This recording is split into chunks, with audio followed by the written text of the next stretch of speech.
अस्सलाम वालेकुम एवरीवन, उम्मीद है आप सब खैरियत से होंगे। अच्छा जी, आज हम अपना CSS PMS political science lecture series में डिस्कस करेंगे मुस्लिम पॉलिटिकल थॉट्स में अपने मोस्ट इम्पोर्टेंट फ़िलासफ़र इब्न खल्दून को। तो आज हमारा लेक्चर नंबर 3 है अबाउट मुस्लिम पॉलिटिकल थॉट। तो सबसे पहले हम डिस्कस करेंगे इब्न खल्दून के बारे में। इब्न खल्दून की सबसे बड़ी वजह शोहरत क्या है, उनकी फ़ेम की वजह क्या है। आज वो दुनिया में बहुत ज़्यादा उनको पढ़ा जाता है, उनकी बहुत ज़्यादा इम्पोर्टेंस है दुनिया में उनकी फ़िलासफ़ी की। तो इनकी सबसे बड़ी जो इन्हें फ़ेम हासिल हुई, वो इन्होंने एक बुक लिखी थी जिस बुक का नाम था मुकद्दमा। तो इब्न खल्दून की बुक थी मुकद्दमा, जिसकी वजह से इन्हें बहुत ज़्यादा शोहरत मिली। उसके अलावा अगर हम इब्न खल्दून की राइटिंग्स की बात करें तो इन्होंने बहुत ज़्यादा पॉलिटिक्स के बारे में लिखा है। पॉलिटिक्स के बारे में लिखा है। अगर हम देखें कि इनका रियल नेम क्या था या फिर इनका पूरा नाम क्या था, तो अबू ज़ैद अब्दुर्रहमान इब्न खल्दून इनका पूरा नाम था। और ये इनकी बर्थ होती है स्पेन के अंदर। एक स्पेन अरब फैमिली से इनका ताल्लुक़ है। अगर हम इनकी पॉलिटिकल फिलॉसफी की बात करें तो ये स्टेट को दो हिस्सों में तकसीम करते हैं। जिस तरह हर फिलासफ़र ने स्टेट का कंसेप्ट दिया, पॉलिटिक्स का कंसेप्ट दिया और पॉलिटिशियंस के बारे में उन्होंने बातें की, पार्लियामेंट के बारे में बातें की, तो यही बात इधर इब्न खल्दून करते हैं। इब्न खल्दून हमें बेसिकली दो स्टेट्स की दो टाइप्स बताते हैं, दो किस्में बताते हैं कि स्टेट किस तरह की होती है। एक टाइप वो कहते हैं कि मैन मेड होती है, यानी कि इंसान की बनाई हुई स्टेट होती है। दूसरी गॉड मेड होती है, यानी कि अल्लाह ताला की बनाई हुई। तो कहते हैं कि जो मैन मेड होती है वो रूलिंग क्लास उसको रूल करती है, और जो गॉड मेड होती है वो उसमें जो सुप्रीम पावर है वो अल्लाह ताला की होती है। तो उसके अलावा ये बात करते हैं हमेशा असबियत की। तो असबियत एक्चुअल में है क्या? एक्चुअली में असबियत का अगर हम इजी वर्डिंग में इसकी ट्रांसलेशन करें तो असबियत का मतलब है नेशनलिज्म। और जो इब्न खल्दून की सारी थ्योरी है वो इर्द गिर्द रिवॉल्व करती है असबियत के। तो इब्न खल्दून कहते हैं कि एवरीवेयर असबियत, यानी कि हर जगह पे असबियत मौजूद है, नेशनलिज्म मौजूद है, कौमियत मौजूद है। फिर कहते हैं कि जो इंसान का जो स्टेट है वो इंसान की माँ जैसी होती है, फिर गॉड मेड बनी हो या फिर इंसानों की बनाई हो। तो ये सारा के सारा किस ज़मरे में आता है? ये असबियत के ज़मरे में आता है। फिर वो बात करते हैं नेचर ऑफ स्टेट की एंड सोसाइटी। वो जितने भी फिलोसफर हैं, Thomas Hobbes, John Locke, Rousseau, वो बात करते हैं स्टेट ऑफ नेचर की। और फिर उसके अलावा वो सोशल कंट्रैक्ट की थ्योरी देते हैं। तो इसी तरह इब्न खल्दून क्या बात करते हैं नेचर ऑफ स्टेट किस नेचर की है और उस किस किस्म की सोसाइटी डिज़ाइन करती है। इसके अलावा इब्न खल्दून ने बात की है डेवलपमेंट ऑफ स्टेट की डेवलपमेंट किन चीज़ों में छिपी हुई है। स्टेट में डेवलपमेंट कैसी आएगी? हमारे पास एक अच्छा रूलर होगा और वो एक स्ट्रॉन्ग तरीके से, एक स्ट्रॉन्ग विजन के साथ एक मैनिफेस्टो लेके चलेगा और आइडियोलॉजी को प्रमोट करेगा, और इससे क्या होगा? हमारे स्टेट के अंदर एक डेवलपमेंट आएगी। फिर वो वाज़ेह करते हैं कि जो रिलेशन है बिटवीन स्टेट एंड सोसाइटी, इसको हाईलाइट करते हैं। इब्न खल्दून ने एक मुकम्मल थ्योरी दी है इंसानों के बारे में। वो कहता है नोमैड ग्रोथ। इंसान जब पैदा हुआ था तो वो जंगलों में रहा करता था, जंगलों में रहता था, घर नहीं हुआ करते थे, न पहनने को कपड़ा था। फिर with the passage of time इंसान में शऊर आ गया और उसने छोटा सा कबीला बनाया। फिर वहाँ से सोसाइटी, वहाँ कबीले से फिर वो विलेजेस की तरफ आए, कस्बे बने, कस्बे से शहर बने, और शहर से वो क्या हुआ? सोसाइटी की तरफ, और सोसाइटी से स्टेट, यानी कि पूरी दुनिया जो है इस तरह से तरक्की करती गई।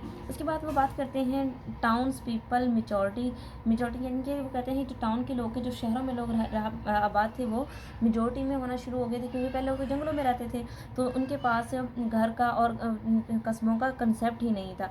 फिर वो बात करते हैं डिके पर्पस लेस लाइफ। तो वो इब्न खल्दून कहते हैं कि जिस लाइफ का कोई मकसद ना हो, जहाँ पे कोई एम ना हो, जिसका कोई गोल ना हो, ऐसी लाइफ एक तबाही के अलावा और कुछ भी नहीं है। तो ये वो मॉडर्न मैन की है, फिर उस सदी के मैन की, जब वो मौजूद थे इस दुनिया में इब्न खल्दून, तब के वो इंसान की बात करते हैं कि पर्पसफुल लाइफ होनी चाहिए, अदरवाइज इंसान डिके में डेवस्टेशन की तरफ जाएगा और वो तबाह और गुमराह होगा। फिर बात करता है वो स्टेजेस ऑफ डेवलपमेंट की। वो कहता है कि जो स्टेजेस ऑफ डेवलपमेंट है वो with the passage of time वो बढ़ते जाते हैं, यानी कि इंसान पहले फर्स्ट स्टेज पे होता है, फिर सेकंड, फिर थर्ड पे, और फिर इस तरह करते करते वो लास्ट पे जाके एक जो फुल ऑन ग्रोथ होती है वहाँ पे जाके वो रुक जाता है। इसके अलावा इब्न खल्दून बात करते हैं सोशल साइकिल की, पॉलिटिकल साइकिल की, सॉलिडारिटी की, क्लासिफिकेशन ऑफ गवर्नमेंट, उसके अकॉर्डिंग पॉलिटिक्स ऑफ रीज़न, यानी कि वो बात करते हैं कि पॉलिटिक्स जो है, जो सियासत है, वो उसके अंदर रीज़न होनी चाहिए, उसके अंदर एक विजडम होनी चाहिए, एक सोच होनी चाहिए।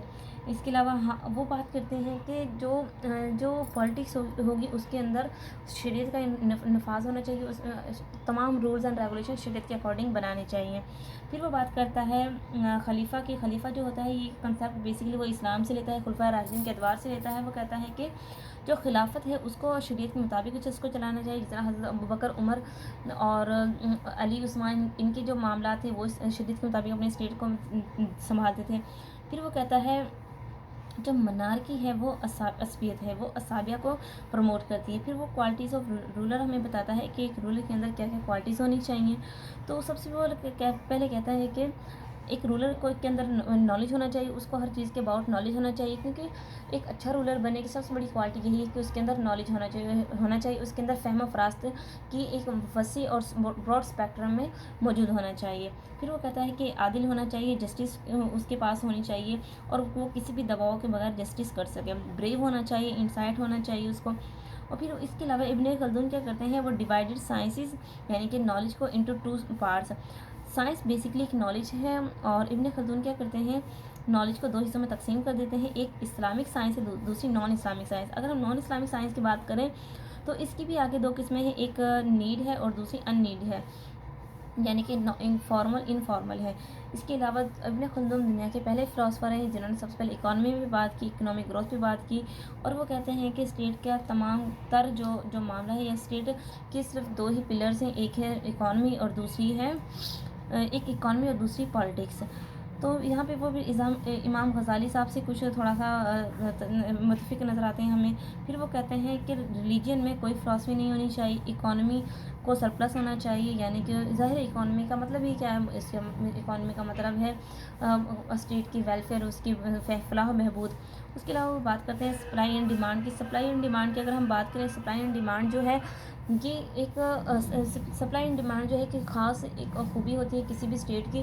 जिस तरह हम अगर बात करें कहीं पे कहत आ जाता है तो वो कहत वगैरह किस तरह से आते हैं, या उस कहत के आने की दो वजूहत होती हैं। एक वजह तो होती है कि हम जो सप्लाई है हमारी डिमांड से ज़्यादा हो जाए। सप्लाई डिमांड से ज़्यादा हो जाएगी तो इकॉनमी तभी कोलैप्स करेगी, और अगर डिमांड से कम सप्लाई होगी तो लोगों में कहत पड़ जाएगा। तो ये वजह है, वो कहते हैं कि डिमांड एंड सप्लाई का जो मामला है इसको मेंटेन रखना चाहिए। इसके अलावा वो बात करते हैं प्राइस जो है उसको कभी भी फिक्स नहीं होना चाहिए। लाइक अगर आटा 20 रुपये किलो है तो उसको 20 रुपये नहीं, कभी 18 कर दें, कभी 21 कर दें, यानी कि कभी भी प्राइसेस को फिक्स ना रखें, इससे इकॉनमी ग्रोथ की तरफ नहीं जाएगी। फिर बात करते हैं इब्ने खल्दून प्रॉपर्टी की। जिस तरह बाकी फ़िलासफ़र कहीं ना कहीं प्रॉपर्टी, पर्सनल प्रॉपर्टी को मना करते हैं, तो यहाँ पे इब्ने खल्दून कहते हैं कि प्रॉपर्टी इंसान की बेसिक नीड है और हर इंसान की डिज़ायर भी होती है कि मेरे पास प्रॉपर्टी हो। तो अगर एक इंसान के पास प्रॉपर्टी होगी, अगर इंडिविजुअली हर इंसान के पास प्रॉपर्टी होगी, तो अगर हम बात करें ऑन द होल तो तमाम स्टेट जो है वो प्रॉस्पेरस होगी, हर बंदे के पास दौलत होगी और वो अपने जो सोशल लाइफ है उसको बहुत अच्छे से मेंटेन कर सकेगा। तो इसलिए वो कहते हैं कि प्राइवेट जो प्रॉपर्टी उसकी परमिशन देते हैं इब्ने खल्दून, जबकि प्लेटो और अरिस्टोटल इन चीज़ों को थोड़ा सा इग्नोर करते हैं, क्योंकि वो कहते हैं प्राइवेट प्रॉपर्टी जो इंसान को उसके असल मकसद से दूर ले जाती है। तो ये थी हमारी इब्ने खल्दून की थ्योरी। उम्मीद है आपको चीज़ें समझ आ गई होंगी। इंशाल्लाह नेक्स्ट वीडियो लेक्चर मिलेंगे नए टॉपिक साथ, तब तक अपना ख्याल रखिएगा। जज़ाकल्लाह, अल्लाह हाफ़िज़।